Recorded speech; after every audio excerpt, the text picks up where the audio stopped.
ফুটে উঠেছে, তাই পটল আমি ছেড়ে দিলাম। পটলগুলো ছেড়ে দিয়েছি, হালকা হাতে একটু সাইড দিয়ে নেড়ে নেব। তারপরে এগুলো হোক। এই সময় কিন্তু মুখ একটু খুলে যেতে পারে, তাতে অসুবিধা নেই, ভাজার সময় না খুললেই হলো। কারণ এখন যদি মুখ খুলে যায় তাহলে ভেতরের পাল্পটা এসে কিন্তু গ্রেভির সাথেই মিশবে। দেখা যাক বেরোয় কি না, পরে ফিরে আসছি। এখন আমি পটলের দোরমা করব, তার জন্য আমি দুটো মাঝারি সাইজের পেঁয়াজ কুচিয়ে নিয়েছি, আর এখানে 6টা পটল আমি খোসা পুরোপুরি ছাড়িয়ে নিয়েছি। এবার এই পেঁয়াজগুলো আগে আমি ভাজবো, তার জন্য আমি কড়া বসিয়ে দিয়েছি, তেল গরম হোক তারপর আমি দেখাচ্ছি। তেল গরম হয়ে গেছে, এবার আমি পেঁয়াজগুলো এতে ছেড়ে দিচ্ছি।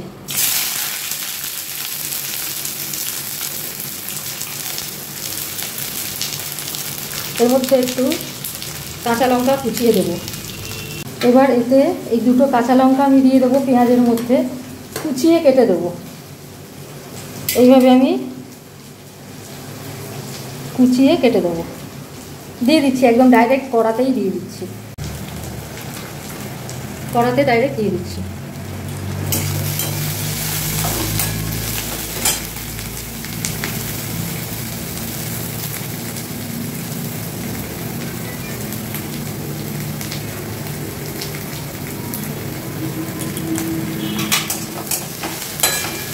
আর একটু তেল দেবো, তেলটা কম হয়ে গেছে।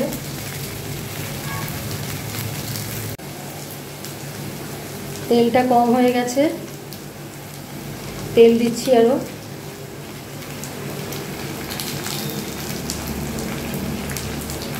টোটাল 5 পলা বা 5 চামচ টেবিল স্পুন মতো তেল দিলাম।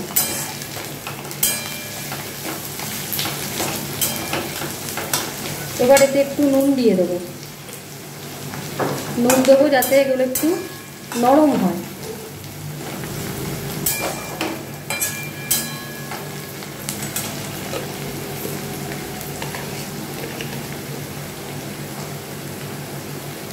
ওয়ান 4 চামচ নুন দিয়ে দিলাম।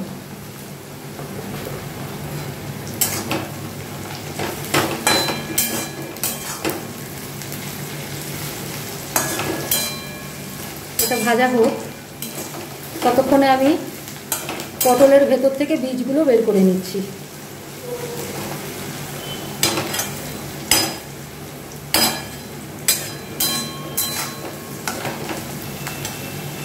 এইভাবে আমি পটলের ভেতর থেকে বীজগুলো বের করছি, ঘুরিয়ে ঘুরিয়ে, চামচ ঘুরিয়ে ঘুরিয়ে বের করে নেব। ভেতরটা ফাঁকা করতে হবে।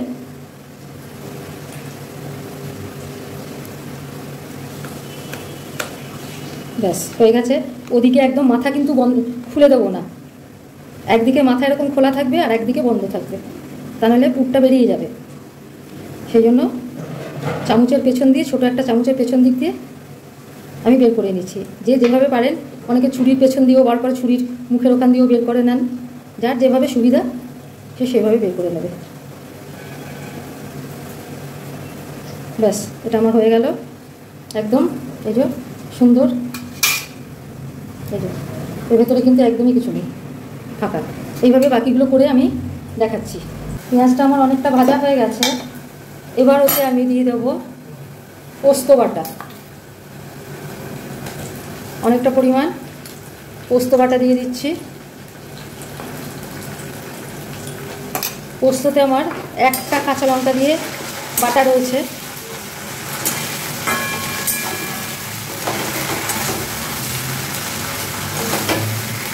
এটাই হয়ে যাবে আমার পুর।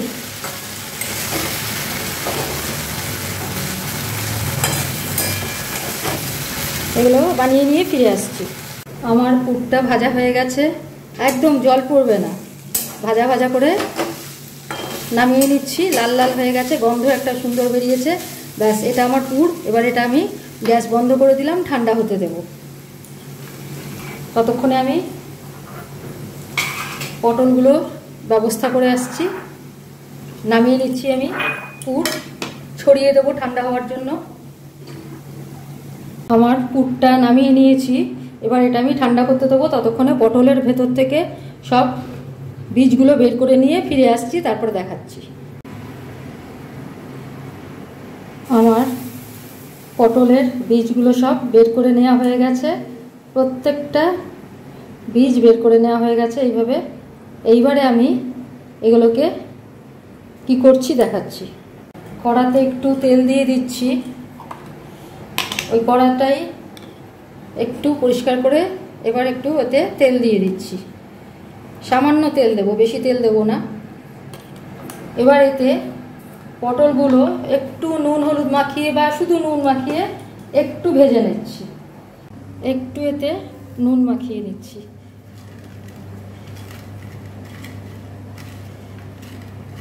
সামান্য একটু হালকা হাতে নুন মাখালাম, আর হলুদ এখন দিলাম না কারণ আমি তো গ্রেভি করব। তেল গরম হয়ে গেছে, এবার এগুলো আমি তেলে ছেড়ে দিচ্ছি। আলতো করে এগুলো ছেড়ে দিলাম, একটু হালকা ভেজে নেব। হালকা ভেজে নেওয়ার কারণটা আমি বলছি, এগুলো যদি কাঁচা অবস্থায় পুর ভরা হয় না, তারপরে তো পটলটাকে আমার ভাজতেই হবে পুর সহ, তখন কিন্তু পুরগুলো সব বেরিয়ে আসবে। কারণ কাঁচা পটলে একটু জল ভাব আছে, যে কোনো সবজিতে একটু জলও অংশ থাকে।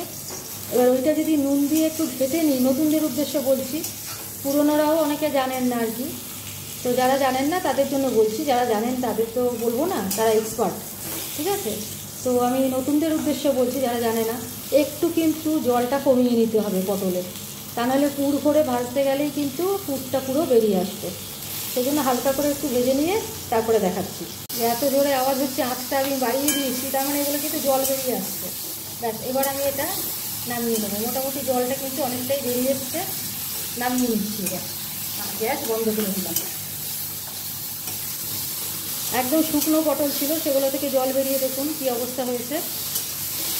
অথচ একদম কমে যাবে না, তাহলে কিন্তু পুর ভরা যাবে না। এইবারে এটাকে আমি নামিয়ে নিচ্ছি, গ্যাস আমি বন্ধ করে দিয়েছি। এবার একটু ঠান্ডা হতে দেবো, এগুলো থাকলো। ভাজা হয়ে গেছে, এবার একটু ঠান্ডা হতে দিচ্ছি এগুলো। এবার এই একটা বাটিতে আমি সামান্য একটু বেসন নিয়ে নিচ্ছি, একটু বেসন নিচ্ছি।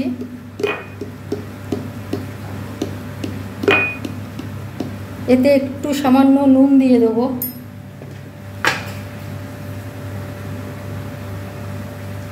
সামান্য একটু নুন দিয়ে দিচ্ছি এতে। ব্যাস, এবার এটা গুলে একটা ব্যাটার বানাবো, দেখাচ্ছি কেন বানাচ্ছি। এবার এতে সামান্য একটু জল ঢালছি, অল্প অল্প করে জল ঢেলে দেখতে হবে, প্রথমেই বেশি জল ঢালা যাবে না। ব্যাস, এইটুকু জল ঢেলে আগে দেখছি। একটা ব্যাটার মতো বানাবো।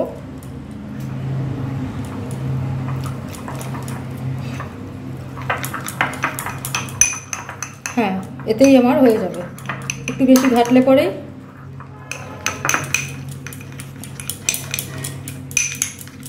ব্যাস, এতেই আমার হয়ে যাবে। ব্যাটারটা রেডি করে রাখলাম, তারপরে দেখাচ্ছি। এবার আমি এক এক করে পটলে পুর ভরে নেব। হাতে করে এগুলো পুরগুলো দিয়ে দিচ্ছি, পুরোপুরি ঠান্ডা হয়ে গেছে। হাতে করে এইভাবে ভরে দিচ্ছি। এই যে আঙুল ঢুকিয়ে ঢুকিয়ে চেপে চেপে দিতে হবে, একদম যেন ফাঁক না থাকে। খুব বেশি চাপ দেবেন না, যাতে মুখটা না ভেঙে যায়। এখানে এরকম রাখবো, আঙুল আর চামচের পেছনটা দিয়ে এইভাবে ঢুকিয়ে দেবো।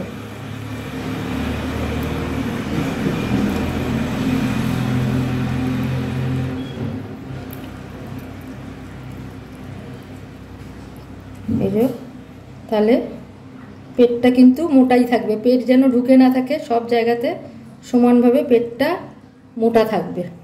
আর একটু লাগবে।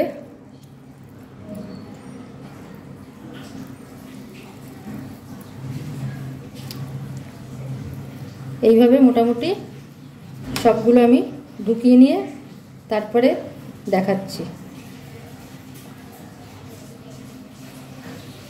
একদম যতটা পারবেন ভালোভাবে ঢোকাবেন, ফাঁক রাখবেন না। ফাঁক রাখলেই কিন্তু বেরিয়ে আসার চান্স থাকে একটা। হ্যাঁ, নতুনদের জন্য বলছি, একদম যেন সুন্দরভাবে এগুলো মাথা অবধি ঢুকে যায়।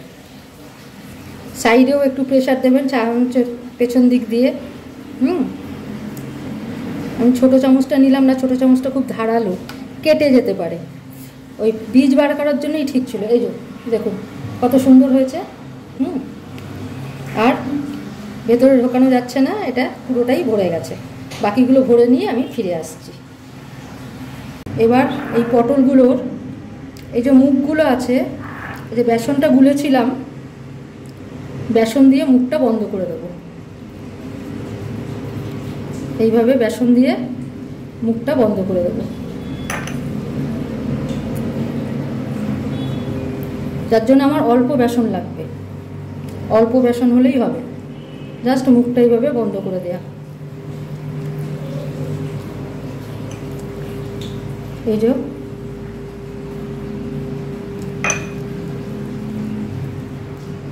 কেউ ইচ্ছে হলে চালগুড়িও নিতে পারেন, তবে চালগুড়ির থেকে কিন্তু বেসনটা ভালো যায়। চালগুড়ি তো মটমট করবে, বেশি শক্ত হয়ে যাবে।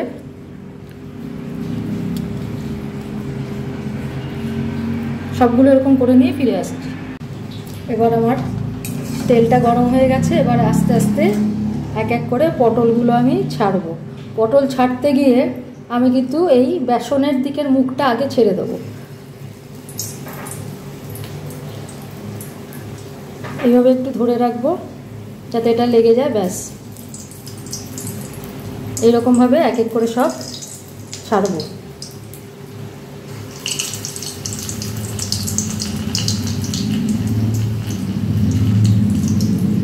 যাতে বেরিয়ে না আসে তার জন্যই এটা করা।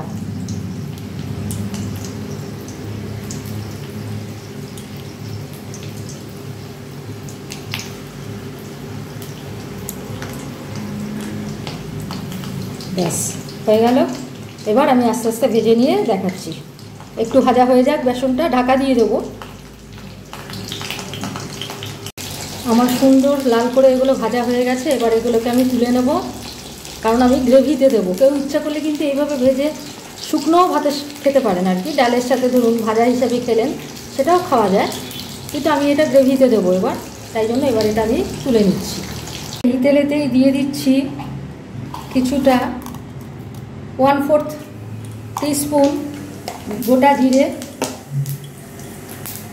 আচ্ছা, একটু নুন দিয়ে দিই আগে, না হলুদ দিয়ে দিই, হলুদেও ছেটে না। 1/4 চামচ হলুদ দিয়ে দিচ্ছি। দুটো কাঁচা লঙ্কা লম্বা, যেহেতু এইভাবে মাঝখান থেকে কেটে দিচ্ছি, ক্যাপসাভাবে কেটে দিলাম। হলুদ দিলেও কিন্তু ছেটে না অতটা। আচ্ছা, এবার দিয়ে দেবো এতে একটা তেজপাতা,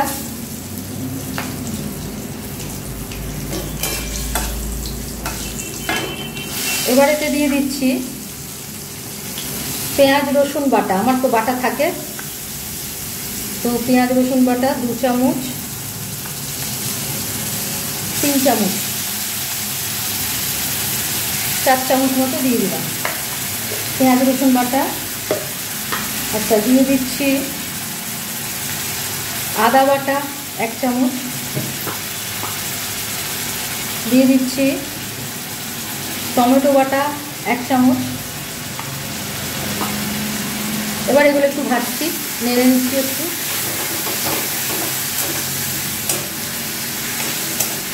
এবার এতে দেবো 1/2 চামচ জিরে গুঁড়ো,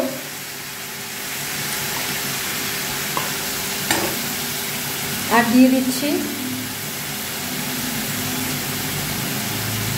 1/4 চামচ ধনে গুঁড়ো। এবার এটা আমি মশলাটা কষাবো।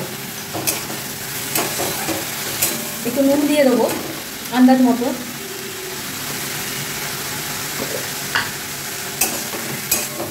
আঁচটা কমে রেখেছি যাতে পুড়ে না যায়, মিডিয়াম লোতে রেখেছি। এবার এতে দিয়ে দিচ্ছি আন্দাজ মতো নুন। হাফ টিস্পুন মতো নুন দিয়ে দিলাম, কষিয়ে নিয়ে তারপরে দেখাচ্ছি। চিনি এতে এখনই দিচ্ছি না আমি। ভাজা হয়ে গেছে, এবার এতে আমি জল ঢেলে দিচ্ছি। এখনও চিনি দিইনি, চিনিটা আমি পরে দেব।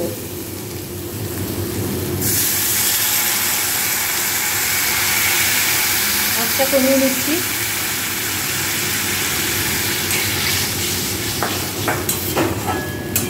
ব্যাস, তাহলে ফুটে উঠুক, জলটা ফুটে উঠুক, তারপরে পটলগুলো ছেড়ে দেবো, দেখাচ্ছি। ফুটে উঠেছে, তাই পটল আমি ছেড়ে দিলাম। পটলগুলো ছেড়ে দিয়েছি, হালকা হাতে একটু সাইড দিয়ে নেড়ে নেব, তারপরে এগুলো হোক। এই সময় কিন্তু মুখ একটু খুলে যেতে পারে, তাতে অসুবিধা নেই, ভাজার সময় না খুললেই হলো। কারণ এখন যদি মুখ খুলে যায় তাহলে ভেতরের পাল্পটা এসে কিন্তু গ্রেভির সাথেই মিশবে। দেখা যাক বেরোয় কি না, পরে ফিরে আসছি। হাফ টিস্পুন ঘি দিলাম আর 1/4 চামচ গরম মশলা দিয়ে দিলাম। এবার এটা আমার হয়ে গেল আজকের মতো। কালকে আবার নতুন কোনো রেসিপি নিয়ে ফিরে আসব। ততক্ষণে এটা আমি প্লেটিং করে এবার দেখাচ্ছি। আমার পটলের দোরমা রেডি টু সার্ভ। আজকের মতো এখানেই শেষ করছি। কালকে আবার অন্যরকম কিছু রেসিপি নিয়ে আসব। তো অবশ্যই বাড়িতে এটা বানিয়ে দেখবেন। অনেকে অনেক রকম পুর দেয়, আমরাও পুর দিই। আমি পনির পুর দিয়েও খেয়েছি, মাছের পুর দিয়েও খেয়েছি, চিংড়ি মাছের পুর দিয়েও খাওয়া। কিন্তু এইটা একদম বেস্ট মনে হয় আমার কাছে। পনির পুর দিলে কি হয়,